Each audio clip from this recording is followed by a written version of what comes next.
আকস্মিকভাবে দেশের আবহাওয়ায় আমূল 10 নম্বর মহাবিপদ সংকেত দেখাতে বলা হয়। এবার দর্শক আগ্রহের তুঙ্গে থাকা বরবাদ সিনেমার পর পরিচালক রায়হান রাফির তাণ্ডব সিনেমাও দর্শকদের আলোচনায় ব্যাপকভাবে সাড়া ফেলেছে। বিশেষ করে ছোট পর্দার অভিনেত্রী সাবিলা নূরের শুটিং দর্শকদের মাঝে আলোচনার কেন্দ্রবিন্দু হয়ে উঠেছে।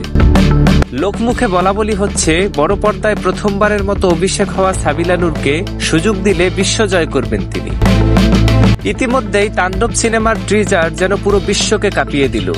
সবকিছু বিনাশ করে যেন রেড সিগন্যাল নিয়ে আসছে তাণ্ডব। শাকিব খানকে এর আগে এরকম লুকে মনে হয় কেউ দেখেনি। শাকিব খানের ট্রিজার দেখে নেট দুনিয়ায় সবাই হাঁ করে তাকিয়ে আছে। তাছাড়া শাকিব খানকে এ সিনেমায় ভয়ঙ্কর লুকে দেখা যাবে। পরিচালক রায়হান রাফি জানিয়েছেন, শাকিব খানকে এমন কিছু অ্যামেজিং লুকে প্রেজেন্ট করবেন যা এর আগে কখনো কেউ দেখেনি। শাকিবিয়ানরা ব্যাপকভাবে আশা করছেন আগামী ঈদুল আজহায় শাকিব খান তার অভিনীত তাণ্ডব সিনেমায় ভয়ঙ্করভাবে তাণ্ডব দেখাবেন। সো গাইস, তাণ্ডব সিনেমা নিয়ে আপনার মন্তব্য কমেন্ট বক্সে জানিয়ে যাবেন এবং সকল আপডেট পেতে আমার চ্যানেলটিকে সাবস্ক্রাইব করে যাবেন।